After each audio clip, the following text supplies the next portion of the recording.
Well, good morning, everyone. It's so wonderful to be here with you today. I should say, actually, again, good morning, good afternoon, good evening. And it's actually 11 p.m. in Perth, Australia, where our speaker today is located. So we are covering almost all time zones, probably. Let's see if we'll get more people in here, and then we will get going in a minute. All right. I'm in England this week, if that makes a change. Someone. Well, that's great. And what, it's about 4 o'clock in the afternoon for you? That's exactly right. It is, yes. Time Yeah. for a cup of tea. Well, great. Yeah. Good morning, Gene. Good morning. It's nice to see you. I'm in Cincinnati this morning. Okay, so it's about 11 o'clock in the morning for you, probably, right? Yes, it is. Yes. Okay. Well, great. Let's get going. Most everybody is in now. We've got a big group this morning. It's my pleasure to welcome all of you to Will Work for Food, the New Possibilities Hour. Today is June 17th, 2021. And our special guest today is Dr. Samantha Hardy. As you know, these Will Work for Food programs were started last spring by Natalie Armstrong Moten, whose brainchild this was, in order to raise money for food banks around the world. The audience has grown exponentially, and this community is fantastic through reaching all corners of the world and helping feed people all over the world. So how are we then today, Jeff? Do you want to tell us about where we stand with donations?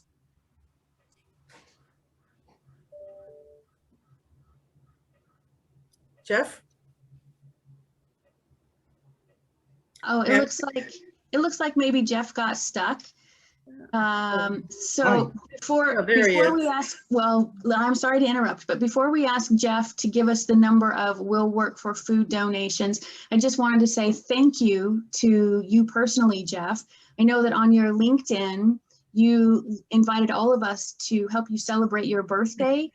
Big 65, happy birthday to you, sir. Thank you, thank you. And your invitation included also an invitation to donate to a food bank rather than send cards or that kind of thing. And so we appreciate that you continued the Will Work for Food goals even for your personal day.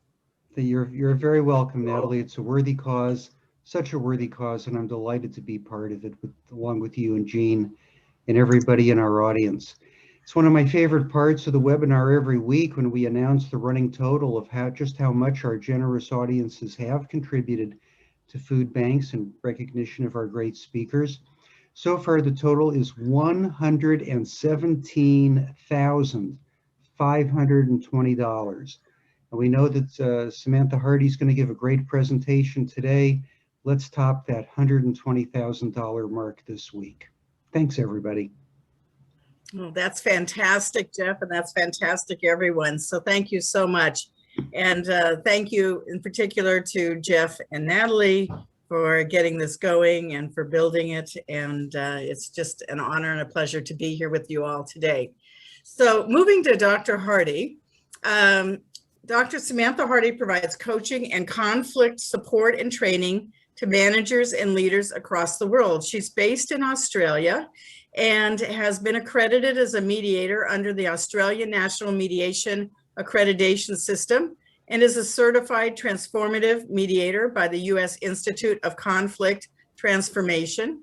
She's also a certified narrative coach, an experienced conflict coach, and the founder of the Real Conflict Coaching System. She has a PhD in law and conflict resolution, as well as other postgraduate qualifications in adult education.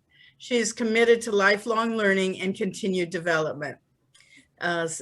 Dr. Hardy is a well-known trainer and university educator, holding adjunct appointments at a number of universities in Australia, Hong Kong, Singapore, and the US. She has also published widely in conflict resolution, including several books, Dispute Resolution in Australia, Mediation for Lawyers, and her new book, which is just coming out, Conflict Coaching Fundamentals. She received the 2021 Resolution Institute Award for services to dispute resolution in Australia, for her leadership and innovation in dispute resolution. And her company's website is cciacademy.com. And there's, in their vision statement, there's a statement there that really struck me, and I thought I would read part of this to you as part of her introduction, and then we will get into it here. But imagine a world in which people think of conflict as a good thing, where conflict is an opportunity to learn from one another, to grow and to build connections. A world in which people can disagree with candor and respect. A world in which everyone encourages and supports disagreement and difference. Imagine a world in which conflict is not a dirty word. Peace is not the absence of conflict. Rather, peace is what happens when we learn to manage conflict in a constructive way. And on those words, I will turn it over to Dr. Hardy. Thank you so much. And tell us about your food bank too, please. Yes. I will. Thank you.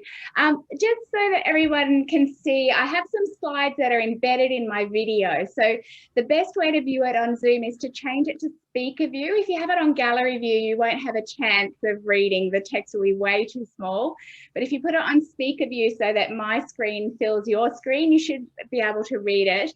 The slides are not super important. If you want a copy of them later on, you can contact me and I'm happy to send them to you. But if you do want to follow along, if you're a visual kind of learner and you like to see some words as well as hear them, that would be the best way to do it. So my food bank is Food Bank Australia. It's the national food bank that's actually based here in Perth, so it has a local connection to me. I'm on the west coast of Australia.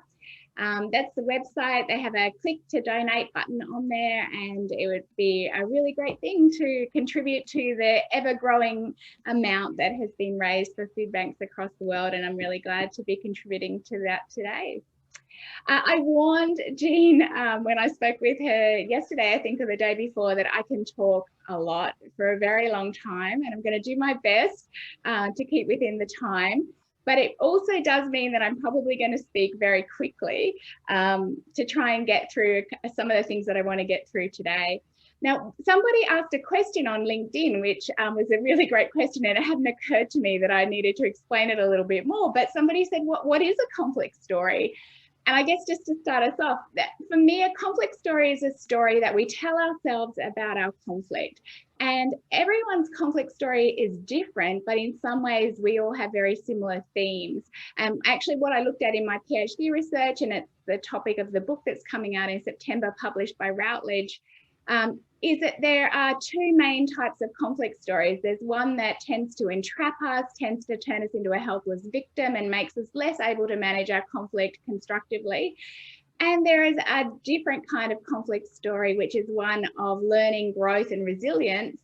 And that is one that some people come to naturally and some people need a little bit of help to get there.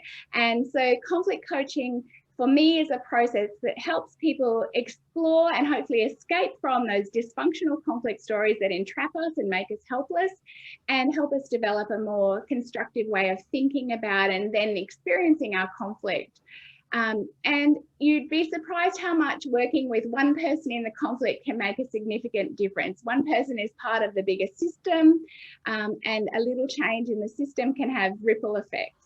So that's kind of the basic premise of what I'm going to talk about today. I can see kind of a Brady Bunch type panel of people, but I think there's about 5 or 6 screens of people now. But I wondered how many people are familiar with conflict coaching. Can you maybe wave at the camera and give me a bit of an indication if you're familiar with it? Oh, I can see a few hands. That's great. Great. Excellent. All right, so for you, some of what I'm going to say is really basic, but I'll hopefully add some value or a different sort of slant on what you already know.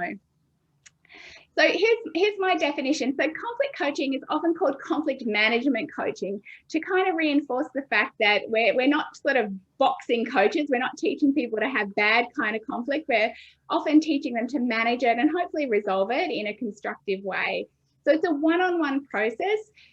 It can be used with a person who is currently in conflict, or it can be used with someone who manages people in conflict. So a lot of my work is working with leaders who get put into a leadership position because they're very good in their industry. They might be great engineers or great lawyers, but they're not necessarily trained at managing staff conflict. And so a lot of what I do is coach people to develop their capacity to manage others in conflict, as well as coach people who are in conflict and would like to do better. And most people in conflict would like to do better. What a coach does, and this is my definition, is to help people reflect. So it's very much a process of reflection. And I know you've had Michael Lang speaking about reflection. Reflect on their conflict experiences and learn from them. So part of what I do is I help people think differently about those experiences, to explore them in different ways, to unpack the story they're telling themselves about how they got into this mess and what possibilities or lack of possibilities there are to get out of it. So I help them also gain some new perspectives, and we do that very pragmatically. You know, what would the other person say if I asked them to describe what was happening? What's somebody who might be observing it or being impacted by it? How might they describe? What story would they tell?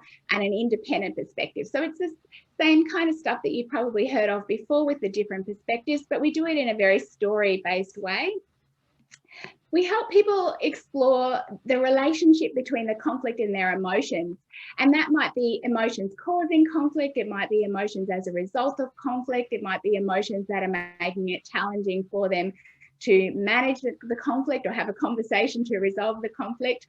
But we also help them explore how other people's emotions are having some sort of impact on the conflict situation, sometimes positively, often it's a negative relationship.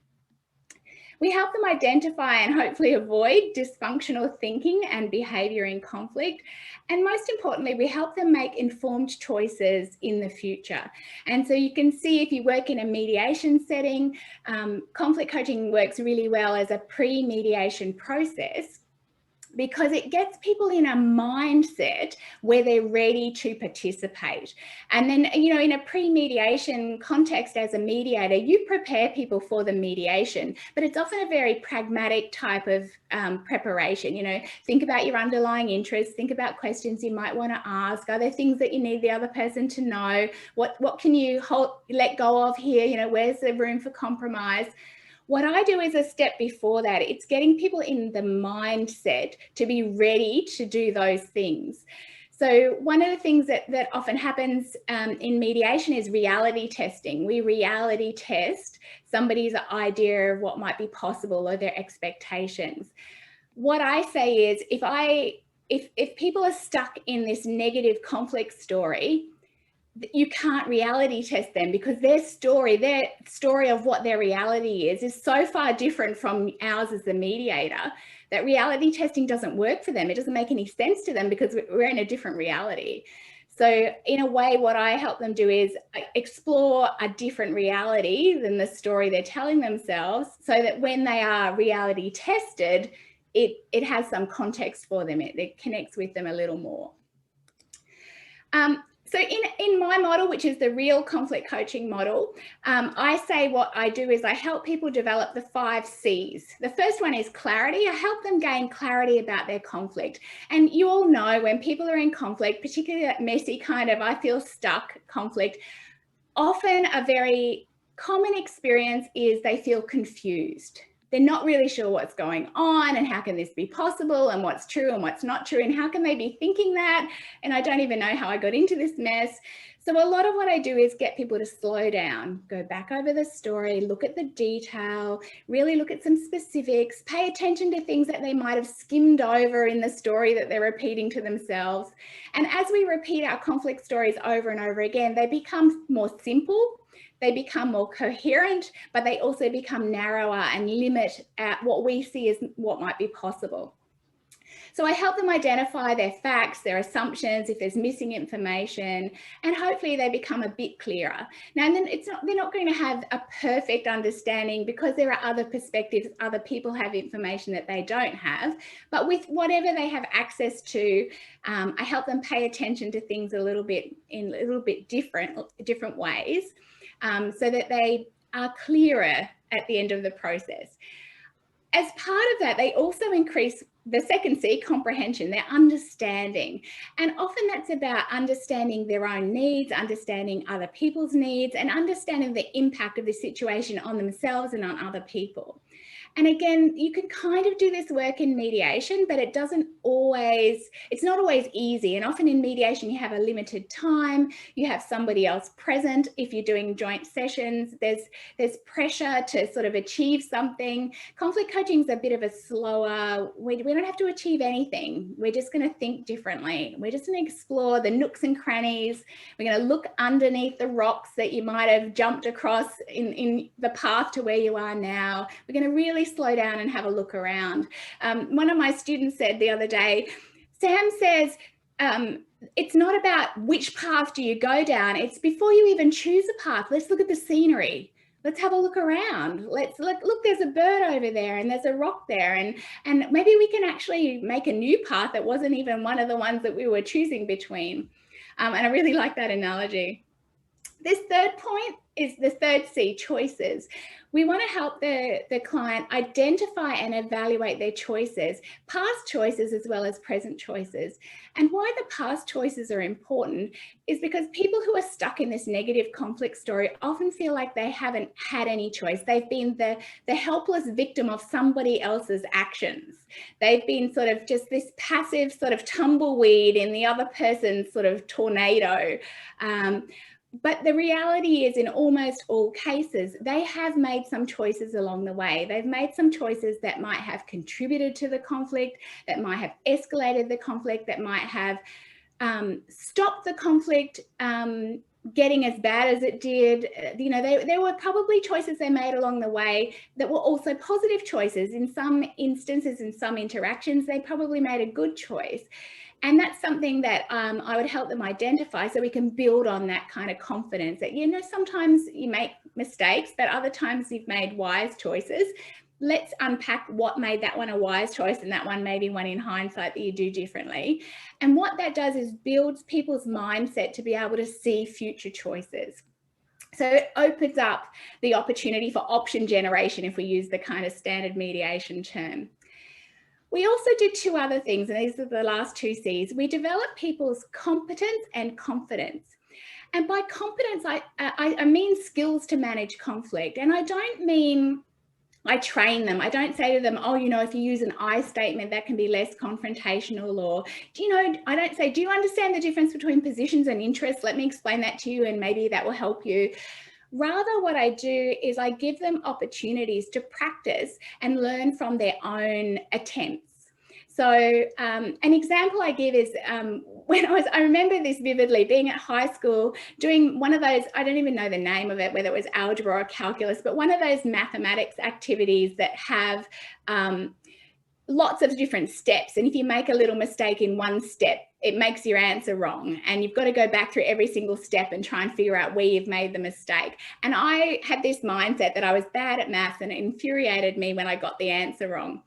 And I remember saying to my mother, I can't do this. I can't do it. I don't know how to do it. I'm really bad at maths. I just wish I didn't have to do this subject.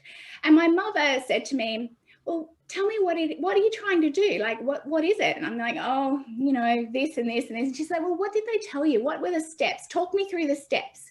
Okay, and show me what you did then. Which step did you do? And what was the next step?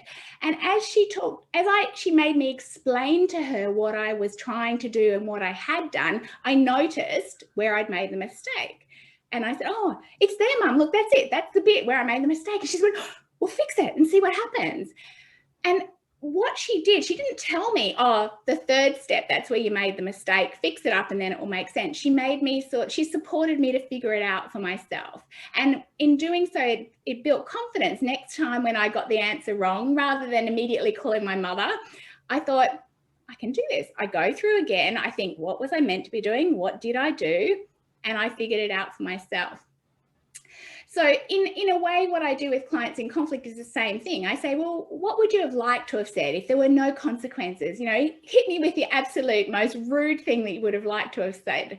And then I say, okay, would you have said that if you went back now? Is that what you'd say? Well, no, I wouldn't say that. It's completely rude and inappropriate. Okay, great. So what you said was a better choice than that one.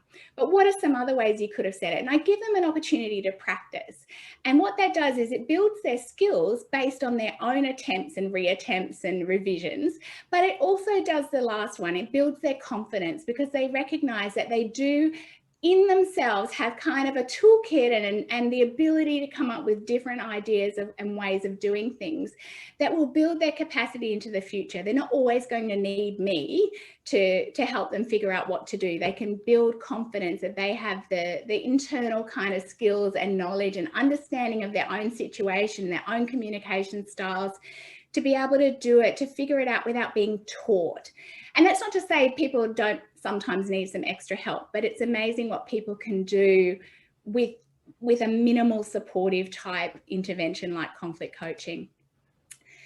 So it can be used in a number of different ways before conflict arises. So a lot of the work that I do with leaders is, for example, a big change is coming. There's a merger or some significant change, a restructuring, and they know there's conflict coming up.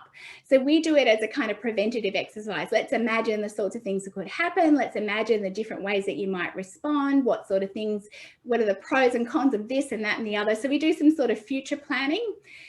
It most often happens in conflict. So someone's in the middle of conflict and they want some help to talk it through in a safe environment, confidential environment, where I'm not giving them advice, but I'm just helping them think differently about it so that they can come up with some new ideas. It can be used alongside a process like mediation or another process. It can sometimes be used instead of. So often in workplace contexts, people now are saying, oh, I don't want to go to mediation, that's too formal, which is kind of ironic given it was meant to be the informal version. They say, oh, I don't want to go to mediation, it's too formal, I have to sign an agreement and it'll be on my file. Can I just go to conflict coaching? Because then I only have to talk to the coach, not actually talk to the other person. So sometimes people choose it for the wrong reasons. But what often happens is as I work with them, they realize I can actually talk to that other person without the need for a mediator, or there are things I can do to improve this without having to go to mediation, without having to make a formal grievance. So sometimes it can make significant difference without another process. This second last one is a really interesting use of it. It can be used after a process, so after an agreement's reached in mediation or after the outcome of, say, a workplace investigation, where, yes, there's an agreement, but the reality of implementing that agreement is not always easy. You know, in a workplace investigation, if the claim hasn't been substantiated and the parties are told go back and work with each other and kind of pretend it didn't happen because it was unfounded, it's not that easy. Or in a family dispute where parents reach a parenting agreement, but then the reality of life means that it doesn't really go smoothly. Coaching can be a sort of an individual check-in saying, how's it going? You know, what's working, what's not working? What are some things you can do to make it work or to adapt it without the whole thing falling apart or having to go back to court or to mediation? And I already mentioned we use it as a sort of professional development leadership activity. It's used, I would say in Australia at least, primarily in the workplace. It's being used quite a lot now in family conflict, particularly in parenting conflict. It's being incorporated as part of some of the restorative work that's being done in schools. So I worked on a really great project with my friend and colleague Naja Alexander in Hong Kong, and we trained a whole lot of school teachers and young Rotaract members. It was basically the real conflict coaching system, but we called it peace coaching. And what happened was each of the Rotary clubs sponsored a school in Hong Kong. And they had the young Rotaractors attached. And so every Friday, one of the young Rotaractors would go to the school during lunch hour and set up a peace coaching booth. It was often just a room or a place in the school. And the kids, this is in high school, so kids sort of 12 to 18, who had a conflict. It could be with a teacher, with a peer, with someone at home, and they wanted to talk to someone who wasn't an authority figure, who was separate from the people that were involved, could go along to the peace coach and be talked through this coaching process, which was aimed at giving them the opportunity to come up with some different ideas with fairly minimal guidance. And anyone who has teenagers know that they don't like being told what to do, but they respond quite well to this kind of coaching process where you're helping them figure it out for themselves. It's starting to be used in business negotiations and community conflict situations, and it's now starting to be adopted by international NGOs to support people managing international conflict. So that's a really interesting one. And I guess my research that sort of led to this was really based on individual conflict, but it's interesting how it's being adapted to group work now. I think it's amazing. So who provides it? There is a sort of I wouldn't go so far as to call it a profession, but there are people who are independent conflict coaches, who are consultants. They're often people who are mediators as well. So it's kind of an extra service to add if you're a mediator. And it gives you an opportunity to do one-on-one work where, for example, one party doesn't want to participate in mediation, or, you know, the parties might need a little bit of help to be ready for mediation, or post-mediation, as I said, to help people kind of manage the outcome. In some organisations, they have panels of in-house coaches. So I recently trained a big government agency here, about 30 of their HR staff, and they have hundreds of HR staff, but I trained about 30 of them in the coaching model. And what they now do is they're part of an internal dispute resolution system. And so if someone has a conflict that they don't want to make a formal grievance about, and they don't necessarily think they need mediation, or they're not comfortable with mediation, they can contact the agency's dispute resolution manager and say, can you allocate me a coach? They're allocated with someone on the panel who's in a different region, and that person supports them to come up with their own ideas for managing the conflict. Often as a triage process into another process, but sometimes, and more often than you'd expect, it actually gives that person enough confidence and competence to manage the matter in a constructive way themselves. And I think that's another thing that's really important.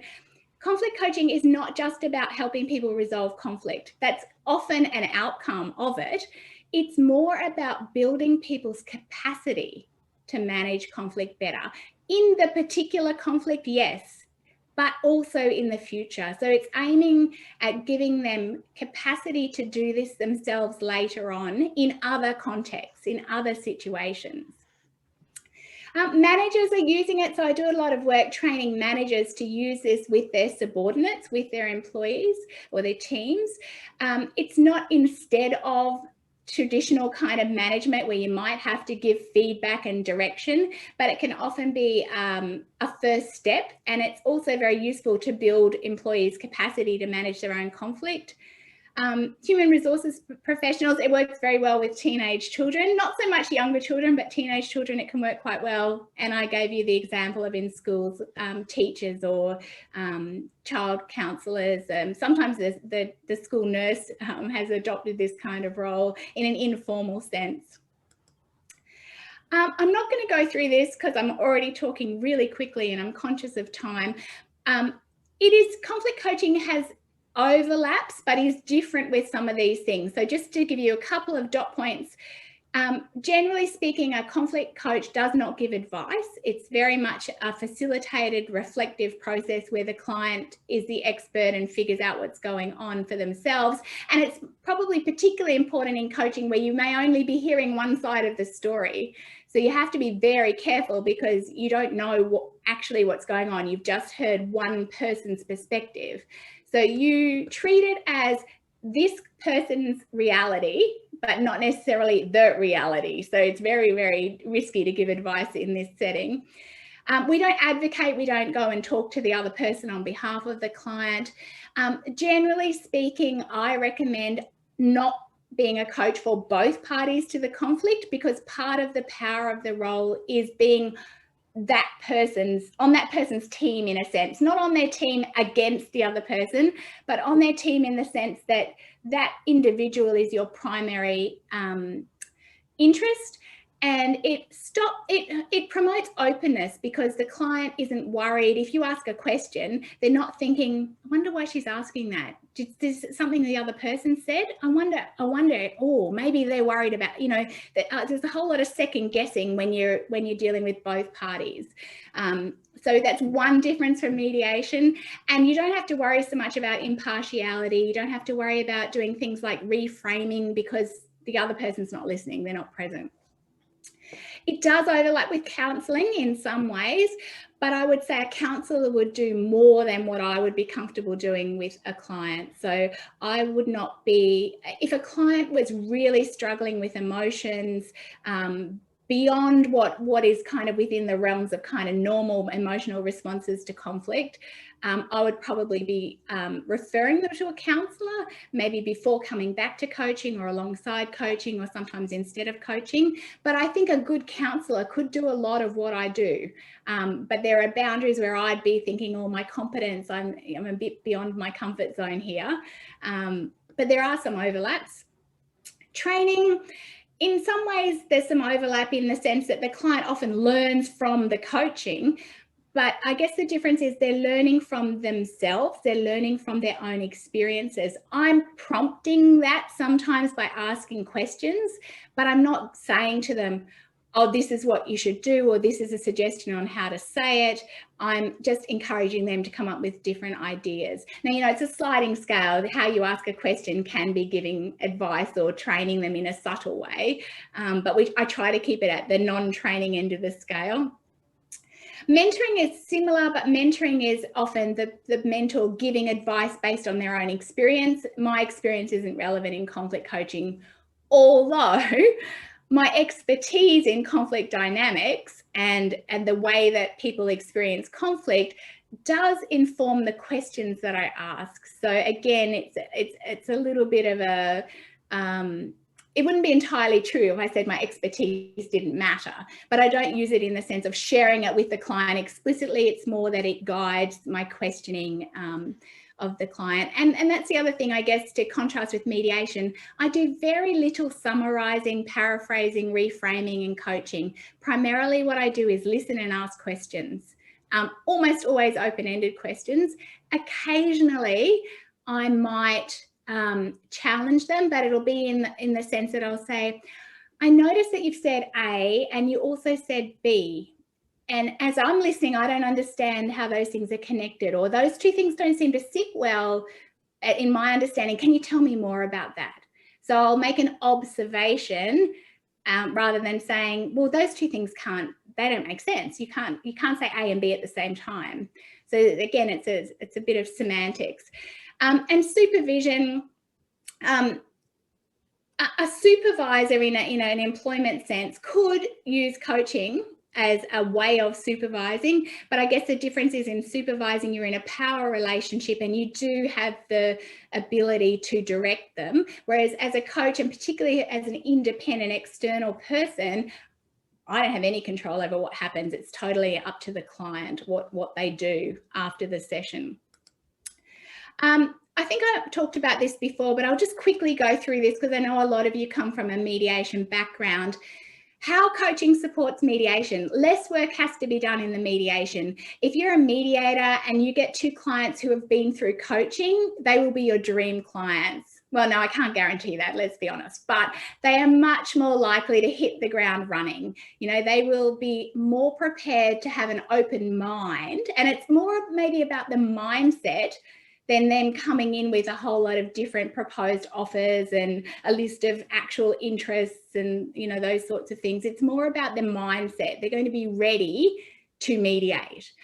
A lot of what you might do in a private session, if you mix between joint sessions and private sessions, a lot of what you might do in a private session can be done in advance, so it saves you time. You can actually get to the joint session part quickly. The parties develop their thinking better with someone who they feel is on their side than with a mediator who's impartial. They're much more likely to be open if they think that you don't have any control over what happens later on. They're much more likely to be vulnerable, in Brene Brown's words, to talk about their contributions in a way that they feel comfortable and safe exploring that in a little more detail. They're clear about their needs, they're clear about the impact on others, they're ready to communicate, which is often part of the work that we do as mediators, trying to get people to communicate. They're much more future focused, because as a conflict coach, I help them unpack all the past stuff before they get there. Well, not all of it, but a fair bit of it. And the agreements reached at mediation are more likely to last. Now, I don't have empirical evidence where I can kind of prove that beyond a doubt, but anecdotally, the coaches that I've trained and who also work as mediators have said when the parties have coaching and they go to mediation, they seem to stick with their agreement. The agreement seems to last better. That's my impression rather than an empirically proven fact. So who should provide it? Ideally, someone who's trained in conflict management and someone who's trained in coaching. And I think that both of those things are required. I don't think you can be an effective conflict management coach if you've just done basic coach training, because I think the awareness of conflict dynamics really helps you ask the right questions at the right time and understand where the areas are going to be that are challenging. And I think having a conflict management background and a mediation background, you can get away with conflict coaching without the coach training, but the coach training helps you take it to a different level when you really understand how to manage that one-on-one relationship, how to create a safe space, how to support a client to think differently in a one-on-one way. It is quite different. And I train a lot of mediators to be coaches, very experienced mediators, and it is a little bit of a different experience. And a lot of them, just like if you're a lawyer who trains as a mediator, you've got to sort of adjust your normal way of doing things. It is different coaching to mediation. It's not just like doing a private session in mediation. It is a different experience for the coach as well as the client. And as I mentioned, ideally you'd have a different coach for each party so that the client felt comfortable that whatever they said to you wasn't, even absolutely intentionally going to sort of seep out to the other person when you were working with them. This is the story bit. So I mentioned the two different types of stories. So this was sort of serendipitous kind of moment where I was doing my PhD. I'd interviewed a whole lot of people about their conflicts, and I didn't really interview them. I said, tell me what happened. Tell me what happened. And I let them tell me a story. The only question I asked when they finished telling me their story, as I kind of nodded and smiled to show that I was still listening, was, did they see a lawyer?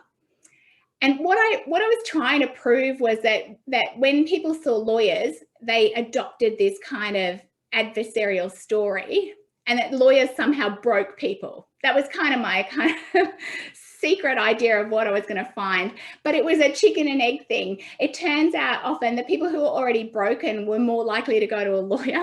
And I use broken, that sounds really derogatory, but the people who are stuck in that dysfunctional way of thinking that it's me against them, I'm the innocent victim, the other person's the bad guy and he should be punished, they were just as likely to see a lawyer as to have been turned into that by the legal system. But what I found as I was also studying a subject about French literature, it was one of those moments that I had these two groups of stories, and the people who were stuck, who were helpless victims, who had this idea of justice that just was not achievable, it fit really well with the genre of melodrama. Now, I'm talking in a very literary sense. How we use the word melodramatic in day-to-day life is a little more simplistic, but basically what it entails is they feel like a victim. They're at the mercy of the other person. They have to demonstrate their innocence, their purity to deserve support. So they spend a whole lot of time trying to establish that they're a good person, that they've not done anything wrong, they haven't contributed to this at all. And they're very unlikely to talk about any actions that they've engaged in. And they certainly don't want to take any actions from now on, because if you act, you might make a mistake and contribute to it and lose your innocence. They have a very simplified version of events, and it often sounds like, and then he did this to me, and then he did this to me, and then he did this to me, and now my life is ruined, and he needs to be punished, and I need to be put back where I started, where I deserve to be, and compensated for all this suffering. And I'll show you this in a visual in a moment, but one of the things about being stuck in that melodramatic story, it's a disincentive for action. We spend a whole lot of time trying to prove our virtue, our innocence. We demonize the other person. We interpret anything they do in a negative way. And our sense of justice is the other person disappears off the face of the earth. That's often the ideal. Or at the very least, they're punished and things go back to the way they were before. So it goes back. There's no moving forward. There's no improving or growth. It's go back to the way they should have been. And if any of you who are personal injury lawyers, you know that kind of fallacy that you get compensated. So it's as if the injury didn't happen. And you never go back there, no matter how much money you get, you never feel like it never happened because there's still a memory of it. There's probably some scars. There's certainly a whole lot of pain in the legal process. And so even if you get justice, it often doesn't feel like the justice that you thought you were getting. So you're disappointed if you get it and you're disappointed if you don't get it. So this is kind of what it looks like. Here's my idealized past. I got along great with everyone at work. I was really productive. I was just about to get a new promotion. In fact, I probably was going to be made CEO in the next 5 years. You know, work was awesome. I loved going to work every single day. And then he joined the team. And then he said this to me in this meeting. And then I heard him saying this to the boss. And then I swear he deleted that document off my hard drive, you know, that day that I was out for an hour. And now I didn't get the promotion, or I'm never going to get that promotion. And, you know, my life is ruined, work's a misery. I hate coming to work. And what I want is for him to be taken off out of the organization and things to go back to the way they should have been. This fantasy return to the past. Here's what reality looks like, right? The past wasn't actually that perfect. Like maybe it was good, but probably in the past, you know, it wasn't a sure thing they were going to get promoted. It wasn't a sure thing they were going to get to be CEO. There were probably days where they weren't that productive. They probably did make some mistakes on the odd project. There was probably a few team members that they didn't get along with as well as everybody else. There was probably a few moments where, you know, they created some conflict or made some you know, faux pas. And yes, maybe those events where the bad guy did this thing in the meeting and said this thing to the boss, and you know, maybe they did delete the computer file, who knows? But there were other things that happened around that or in between that might actually be relevant to understanding the conflict in more detail. And there were more people involved, even if not directly. There were people observing it. There were other people at the meeting. Your line manager is observing how you're managing this conflict, and that's staying in their mind. You know, and maybe that's going to impact on what happens in the future. And if we move away from this fantasy outcome, what we actually find is there are actually a whole lot of choices about how to move on from this that might not be that guy leaves and I go back to this fantasy outcome, which is probably not achievable anyway. And even if our choices are limited, even if our choice is, maybe it is a choice between a rock and a hard place, maybe there isn't a whole lot you can do to make this as good as you'd like, at the very least, we learn and we grow from whatever the ashes are, you know. At the very least, we say, well, I know what to look out for next time, or I'm not going to get myself in that mess again. And okay, maybe I have to resign and maybe I have to get another job, but I sure as hell am going to raise those things earlier, and I'm going to be more assertive, and I know what to look for in an interview, and I know the questions I'm going to ask, and I'm going to do my research and find out whether they have any kind of, you know, psycho-narcissistic CEOs there before I take the job. You know, we prepare people to do better next time, even if we can't fix what's happened in the past. Sometimes we can, but the reality is sometimes we can't. And instead of beating your head against a brick wall trying to make it happen, let's see if there are some ways around the brick wall to something that's slightly better. That's better than nothing, right? Better than a really bad headache. So I know I'm going super fast, but I'm really desperate to get this in. I'm nearly finished. These are the shifts. And if you want to know more about this, my book it's on sale for pre-purchase now, which means you pay now, but you don't get it till September. I don't know why people do that. I don't think they're going to run out of copies, but hey, if you want to buy a copy now, go crazy. Routledge is the publisher. And it apparently will actually be sent to people in September. So you can probably wait and pay for it in September if you want one. It talks about these 6 shifts that we want people to make to be ready to manage and perhaps resolve their conflict more effectively. We want their version of events, the story they're telling themselves and others, to move from simple to complex, to recognize that it probably is much more complicated than the story they're telling themselves. There's other stuff going on that is relevant and maybe helpful. We want to move from certainty to uncertainty, and that's not a comfortable place.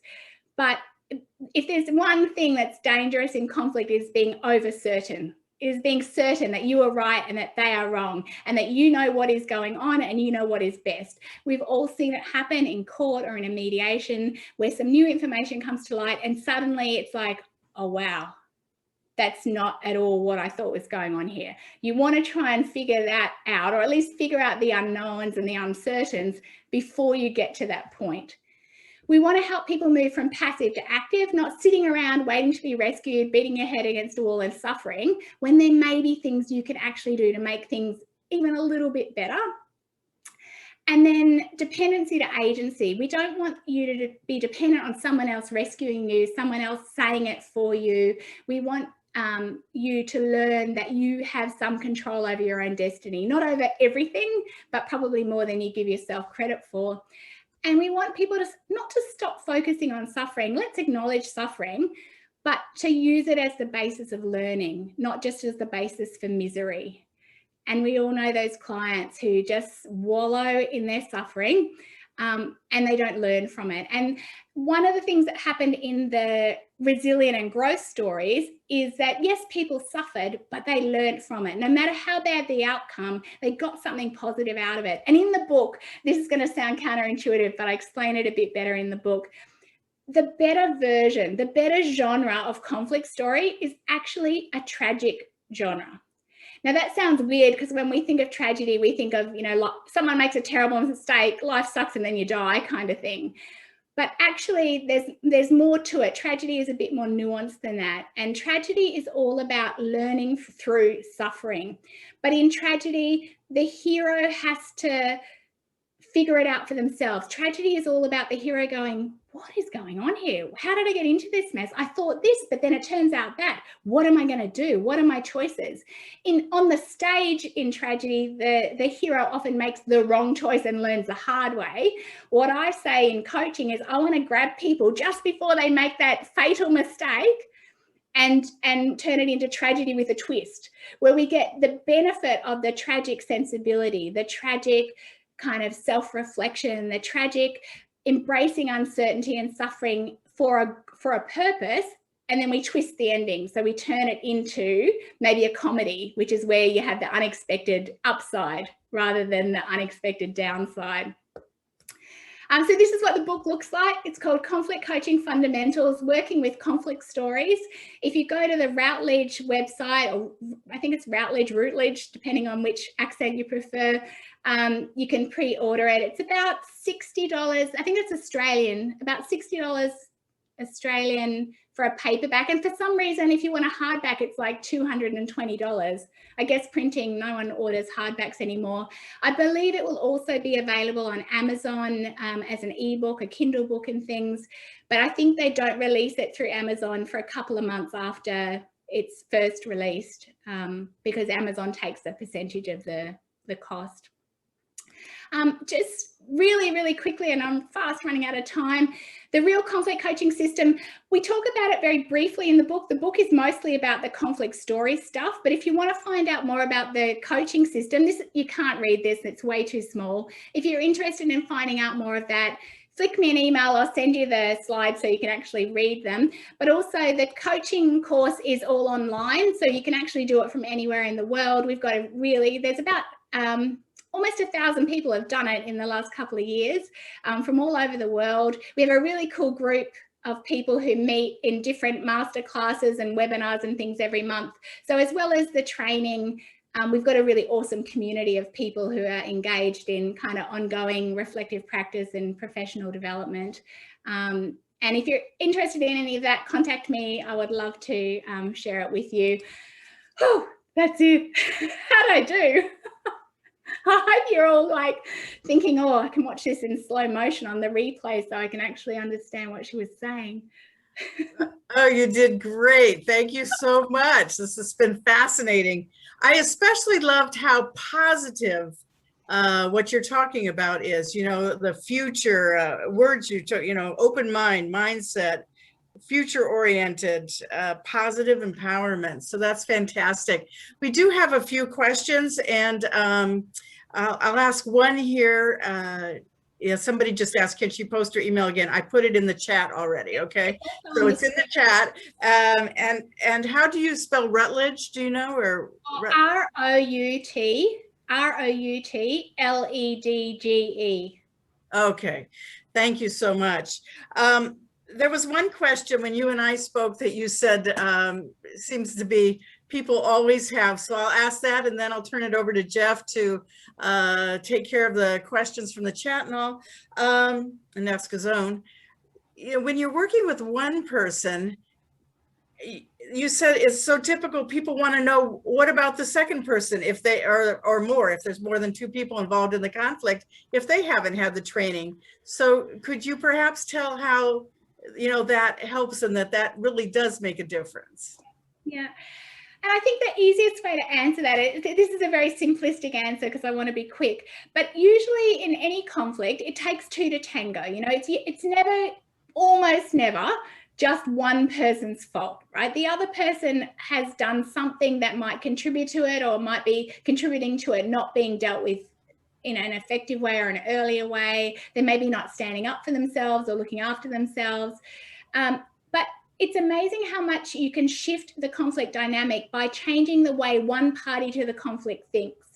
If they change their thinking, they might change their whole approach to the other person. I'll give you a really quick example. I had one woman who was convinced that this other woman was bullying her. She was always making comments about her university degrees and, didn't they teach you that at university? And, you've got 2 degrees, surely you know how to do this. And the woman who was the recipient of these comments was very upset about it. As I talked with her in just one session, we unpacked all the things that were going on. We talked a lot about what she knew about this other person. And as we talked, it turned out the other person was the oldest person in the organization. She was getting close to retirement. She was the only person left in the organization without a degree. And she was really, really sensitive to it. And it turned out that my client had turned up on her first day of work, literally carrying her 2 degrees in frames to put up in her office, was a little horrified to discover she didn't get an office, she just got a workstation. And probably was like the epitome of everything this other woman was nervous about. And when we talked it through, my client went, oh my gosh, I actually feel really sorry for her.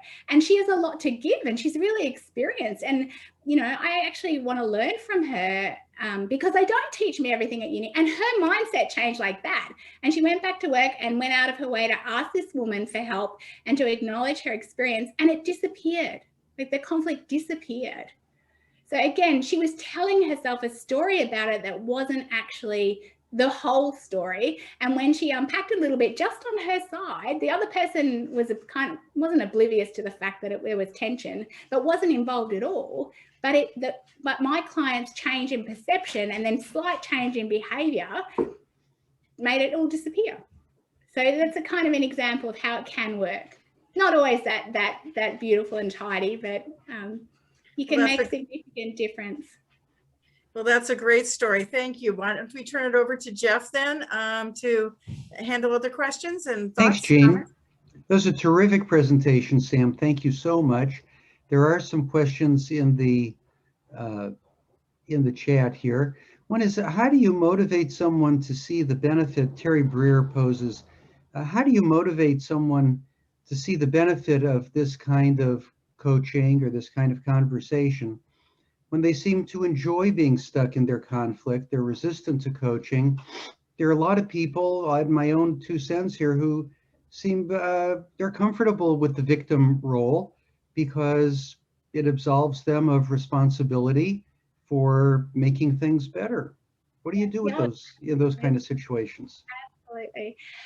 I guess the easy answer is it won't work for everyone. That the primary requirement for coaching to work is that the client has to be open to change, to changing their thinking and potentially changing their behavior. If you have someone who's benefiting from the status quo or who doesn't have any incentive to change the status quo, then we may well be wasting our time. So there does need to be a bit of a desire for change. Where it's useful is that what they want is a particular change. They're hanging on to this dream justice, and that's what they think they're fighting for. But at least they're willing to try and work for something, or to, they're hoping for something to change about the status quo. If they're too comfortable in the status quo and they can't be motivated to change, then maybe coaching isn't the right outcome, and there are the right process, and there are times where you need someone with power to make a decision for them, or they need an advocate. What I could do with a client like that is to say, what sort of support would be most useful for you? Where are you going to get help? Where are you going to get information? Who's going to stand up for you? If you need someone to save you, who's going to be the person to do that? And how are you going to motivate them? And what information are you going to need to provide them so they can do that properly for you? The other thing though is often if I just start with really trying to understand where they're coming from, what's their experience been to now, and really unpacking it, often people accidentally realize that they do have some opportunities to do something that might make things better. So rather than telling them there are things that they can do and they should be a little bit more active and maybe they should try some things, we just explore the story and we look in nooks and crannies, and I highlight moments where they have made choices, where they have done something, good or bad. And sometimes that's enough to get people in the mindset of, well, yeah, maybe there is something that I could do, some little thing I could do to make the situation a little bit better for me. And then hopefully we build on that. So yeah, but it isn't suitable in all cases for all people. And their primary consideration is people have to be open to changing at least their thinking as a starting point. Sam, what if people are represented by lawyers? Do you work in conjunction with lawyers? I don't usually, but I mean, assuming that the lawyer was comfortable with it, I think that what I could do with a client who was represented was make them better able to give instructions to the lawyer, make them better able to explain to the lawyer all the relevant information that might be of use to the lawyer, to articulate what their needs are, what they'd like to be part of, say, a negotiation or a court case. So I think it's a bit like preparing for mediation. I can prepare the client to be a better client for the lawyer, to come in with better information, better ideas of what they want, maybe some more realistic expectations about what might be possible, which is always useful if you're the lawyer, to have a client with reasonable expectations about what you can and can't do for them. But the other thing, and I think this is an opportunity for lawyers could do this with their clients. Like, lawyers could coach their clients as a first service. And lawyers may actually be able to support clients to then do things themselves. You could provide a do-it-yourself support service rather than I'll do it for you service. So I actually think it's something that lawyers could adopt as one of their services, and maybe one of their sort of entry services to help triage the clients to, actually, this client can do it themselves with a bit of coaching, or this client might need an advocate, or this client might need to file, something in court. So I also think lawyers can adapt this as a service along, a supported do-it-yourself process as opposed to a do-it-for-you process. Got it. We are about out of time. Sam, before I turn it back to Jean and Natalie, let me ask, is there anything we should have asked you but didn't? Are there any other points you just got to get in there? Oh, look, I think I've bombarded you with enough, but if there are other questions, and I'm sure there are, I'm more than happy to connect with people. You can send me emails. I can record video responses and share them with everybody. I'm pretty accessible. The time difference is always a little bit of a challenge, but I'm really accessible. I'm really passionate about this, and I'm more than happy to talk to anybody about it for as long as you've got to listen. So please feel free to get in touch if you'd like to know more about anything. Thank you. Your passion, your skill, your expertise all come through loud and clear. We're so happy that you shared everything with us. Thank you so much. So far, our audiences have contributed $117,520 to food banks. Let's get going for the Food Bank of Australia or any other food bank to which you feel comfortable contributing. We appreciate it deeply. Thank you, Natalie. Jean, back to you. Thank you, Natalie. Thank you so much for sharing your stories. I love that you included a story about your mom teaching you right from the get-go how to manage these kinds of conflicts. Well She done. told me afterwards she didn't do it intentionally. She just had no clue what I was doing. Doesn't make any difference. She's genius. But I think that's a good example too of how sometimes the best coach is someone who has no clue what you're doing. It's been a delight, and it's wonderful to have gotten to know you. And thank you so very much. All the best to you. And we look forward to more in the future and connecting our new best friend in Perth, Australia, Dr. Samantha Hardy. Thank you, so everybody. much. Yeah, please keep in touch. Thank Bye, you. everybody. Bye-bye. Thanks so much.